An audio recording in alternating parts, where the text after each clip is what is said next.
Telemax presenta. Hoy en Primero la Salud, el tema es dolor lumbar discogénico. Nos acompaña el Dr. Martín Silvas para despejar todas nuestras dudas. Quédese en Primero la Salud.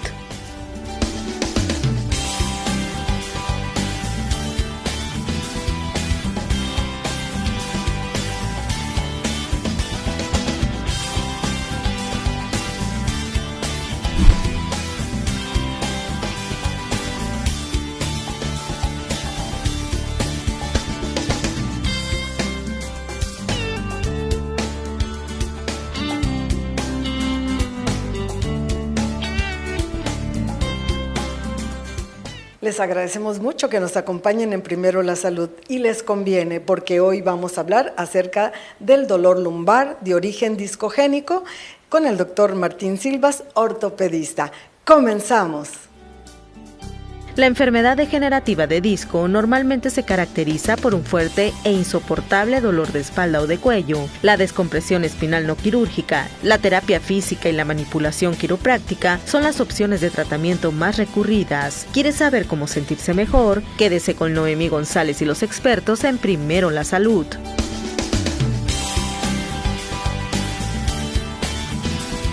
Y ahora sí nos da la bienvenida en el consultorio el doctor Martín Silvas. Ahora sí le estamos regresando, doctor, las visitas que nos hizo al estudio de Telemax, donde transmitimos este espacio y este programa. Y bueno, yo les platicaba al público que usted nos va a hablar acerca de dolor lumbar de origen discogénico, pero es interesante platicarle al público también que usted ha estado en Seúl y que allá hizo una estadía, ¿verdad?, de estancia complementaria. Ajá. Dentro de la formación de los 2 años que tenemos del entrenamiento de la alta especialidad de atención médica y quirúrgica de columna vertebral en la clínica del Dr. Dufo, tenemos rotaciones en Seúl y en Chile, en Santiago de Chile, en donde pues en uno son cosas o temas completamente diferentes. En Seúl se abunda el tema sobre deformidades de columna, que se vendrían siendo la escoliosis o otro tipo de deformidades, incluso revisiones o complicaciones de columna, en conjunto con una rama ahí también de endoscopía espinal. Y en Chile es entrar al tema de la cirugía mínima invasiva con el maestro Babor allá. En Santiago. Él es un partidario, uno de los iniciadores de las intervenciones mínimo invasivas de la columna, manejar todo por heridas pequeñas o punciones. Lo bueno que lo tenemos a usted aquí en la ciudad de Hermosillo y que hay promesa de que estarán por acá, ¿verdad?, esos coreanos. Van a estar más que nada en México, los coreanos. En México. Y el maestro Babor también. Próximamente el Congreso de Columna va a ser en Cancún. Seguramente ahí lo vamos a ver y pues quieren venir a conocer México. ¿Qué es el dolor lumbar de origen discogénico? Bueno, el dolor que es discogénico, pues más que nada viene el dolor que se produce en el disco intervertebral.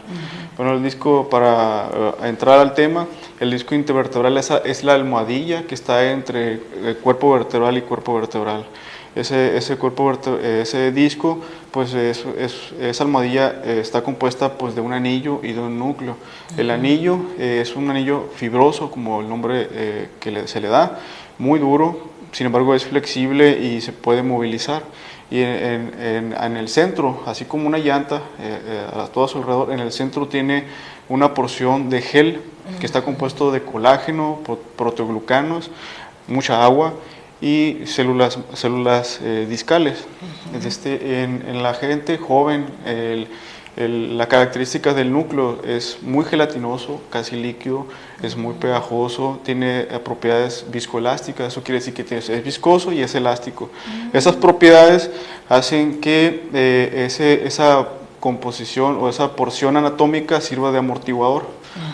Así como la de un carro, es una pieza mecánica también, sirve de amortiguador en el momento de tener nosotros una vibración, un salto, una carga, lo que sea. Sí.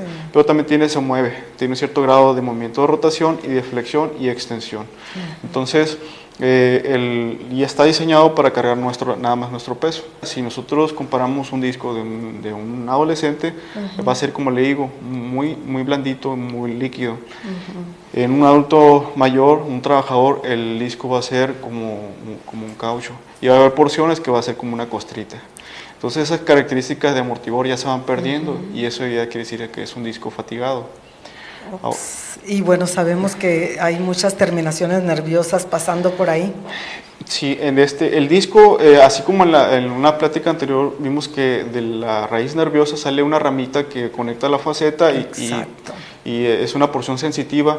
También para enfrente en el disco sale una ramita y conecta el disco. Entonces eso es lo que da sensibilidad.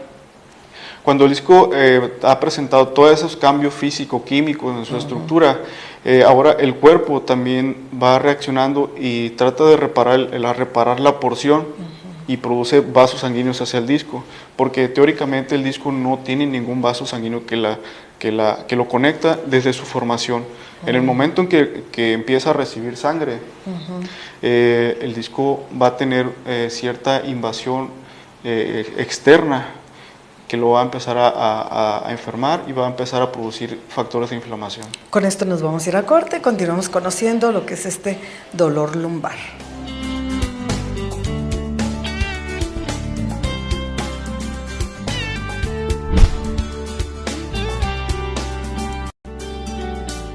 La columna lumbar tiene un promedio de 5 vértebras, con un disco intervertebral que se interpone entre los cuerpos vertebrales adyacentes. Una placa cartilaginosa entre el disco y los cuerpos vertebrales adyacentes se considera parte del disco.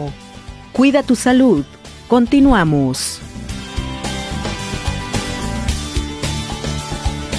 Continuamos platicando con el doctor Martín Silvas, ortopedista, sobre dolor lumbar discogénico.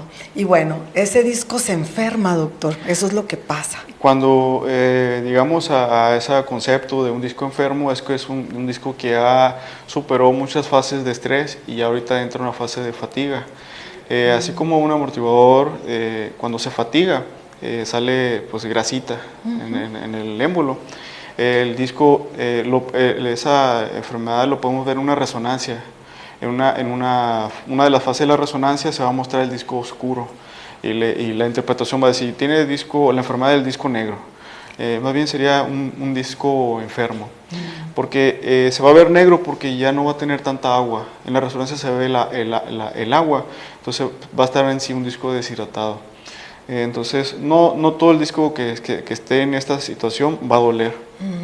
O va a producir algún problema. Qué curioso, ¿verdad? Eso me llamó mucho la atención cuando lo estaba investigando, que dice ahí, hay personas que tienen degeneración del disco y no presentan dolor. ¿Pero cómo? Dije yo.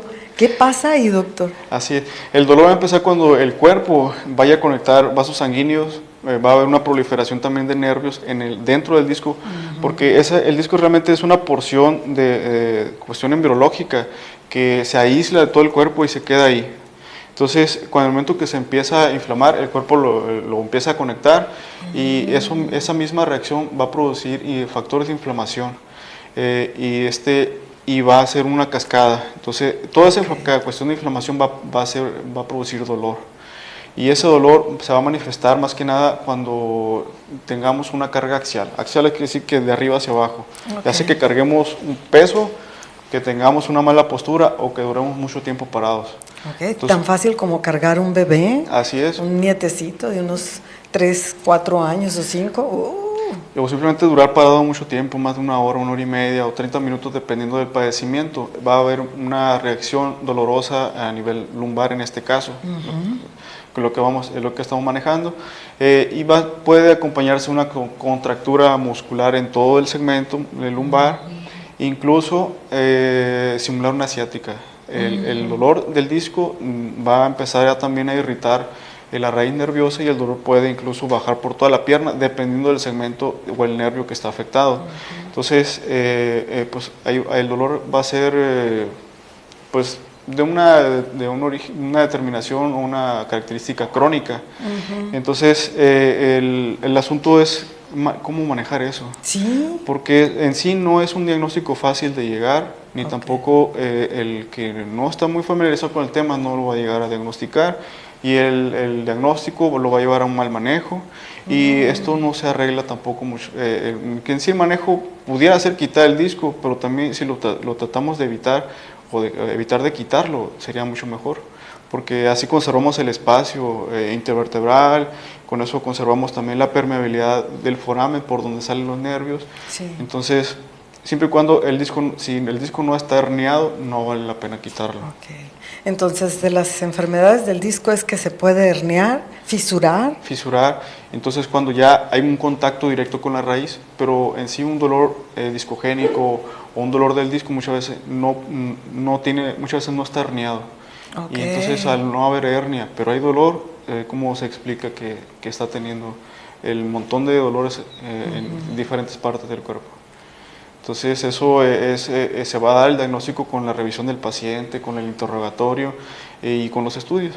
Y viendo todo de manera integral, de manera holística, la palabra un poquito extraña, sí. Se puede llegar a un manejo adecuado y no necesariamente no tiene que ser tan invasivo. Hay alguna teoría ahorita que dijo holística que afirma que las personas que tienen esos dolores también lo asocian a una situación emocional fuerte. Podría ser, pero incluso un disco se puede enfermar con un único trauma, un único evento.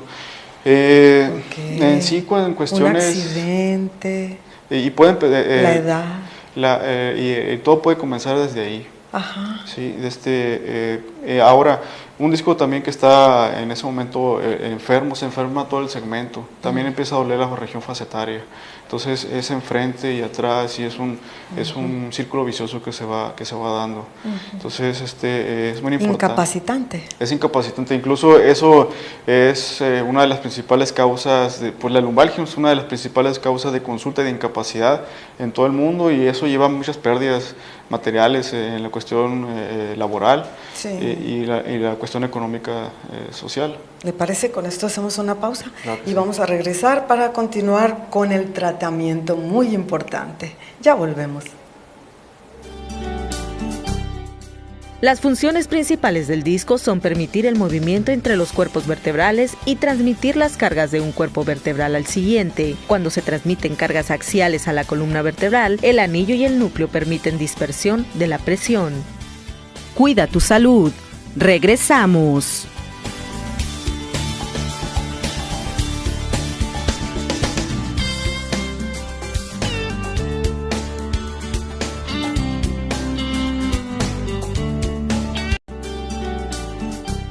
El dolor discogénico usualmente aumenta al sentarse, con las flexiones, tos, estornudos o cualquier actividad que aumente la presión intradiscal. Las características comunes de la radiculopatía son dolor en la pierna en una distribución dermatomal, exacerbación del dolor con la posición sentada y mejoría del dolor durante la deambulación o de pie. Cuida tu salud. Continuamos. Nos queda claro que el dolor es el punto gatillo que hace ir al paciente al médico, pero ¿cuáles son los métodos de diagnóstico que usted emplea para esta problemática? Bueno, principalmente es el interrogatorio, incluso la observación del paciente, que es la inspección, desde que va llegando al consultorio. Durante el interrogatorio pues, se van detectando todos los síntomas que nos está refiriendo el paciente. Muchas veces esos síntomas no los traen en el momento de la consulta. Y posteriormente va a ser la revisión. Ahí vamos a tratar de reproducir todas aquellas molestias o aquellos dolores que nos está refiriendo el paciente con las maniobras que vamos a realizar. La cuestión de exploración sensitiva, la exploración motora o de la fuerza y ciertas maniobras de estrés para ver si en ese momento siente dolor el paciente. Cuando ya detectamos ese tipo de problemas, pues van a venir los estudios de gabinete, que son muy importantes. Eso es para confirmar lo que nosotros ya estamos detectando en el momento de la consulta del paciente. Van muy importantes las radiografías. De ahí podemos medir el espacio que está ocupando el disco. Si está disminuido, pues ya vamos a esperar que ese disco esté enfermo. Posteriormente, en segunda instancia, vendría siendo la resonancia. Se puede complementar antes de esto, antes de la resonancia, con un estudio de conducción nerviosa, que sería una electromiografía, unos potenciales evocados con los reflejos y con sus tipos de onda, en donde nos va a confirmar o nos va a reafirmar nuestra exploración física. Y en ese podemos tener ya sea que nos confirme el dolor, que nos reportan una radiculopatía en tal nervio, o un retraso en la conducción en tal segmento. Entonces, es importante, pero ese nos puede ayudar para darle un pronóstico al paciente. Muchas veces no son exactos, tienen un alto índice de error esos estudios. La resonancia magnética es muy importante, ahí vamos a ver las estructuras que no vemos en las radiografías.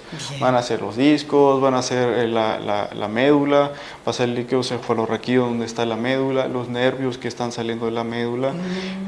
Ahí se va a ver si hay un segmento que está inflamado o está inestable, va a haber indicios en la resonancia magnética. Entonces, todo eso se va a complementar, vamos a tener una imagen mental y vamos a dar una buena explicación. Así es. Y bueno, estas personas tienen esperanza de un tratamiento, me refiero sin cirugía, por un tiempo, ¿puede ser? Muchas veces hablamos de cirugía al tener que abrir mucho, a llegar a la columna y separar todos los músculos, muchas veces quitar el disco e instrumentar. Podía llegar el ofrecimiento de meter o de poner tornillos. Cuando el dolor discogénico de simplemente eso, no es necesario llegar a eso. Bien. Se puede manejar sin cirugía o un procedimiento ambulatorio. En el que podemos accesar al disco, administrarle a algún componente físico o químico para poderlo, en cierta manera, remodelarlo, o sobre todo, más que remodelarlo, matar o atontar los nervios que han invadido el disco y que están produciendo dolor. Entonces, se estimula con un agente físico o químico y el dolor, pues los nervios dejan de crecer, se atontan y deja de doler. ¡Ay, qué maravilla! Que le quite el dolor, doctor, y sin algo muy invasivo, sin tener que ir al quirófano. En cierta manera, ya para llegar al disco a través de una aguja, muchas veces necesitamos un equipo de rayos X, muchas veces podemos tener que tener acceso a la sala de quirófano por la comodidad de manejar los rayos X o simplemente tener una mesa adecuada, un equipo, para que podamos accesar a través de una aguja del disco y poder intervenirlo de esa manera. El resultado es muy bueno. Es resolutivo el procedimiento y no es necesario una cirugía totalmente invasiva. ¿En cuánto tiempo? El dolor se quita inmediatamente después de la cirugía. En ese momento el paciente pues ya va a haber mostrado o va a haber un resultado en la disminución de la ingesta de medicamentos y en la maniobrabilidad que va a tener posterior a eso. ¿Para hacer ese procedimiento sí se necesita anestesia? Se puede dar un apoyo anestésico, más que nada un analgésico, un relajante, porque pues, hay gente muy sensible, hay pacientes muy sensibles a las punciones, a las agujas, entonces para evitar un sufrimiento innecesario, una mayor comodidad, puede llegar a necesitar un apoyo anestésico. ¿Y este procedimiento es ambulatorio? Es ambulatorio. El paciente puede entrar y puede salir el mismo día. ¿El mismo día? ¿Y caminando él? Caminando.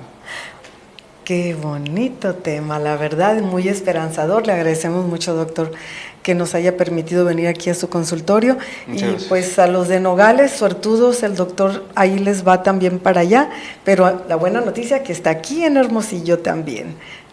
Y ustedes ya saben, se merecen el mejor día.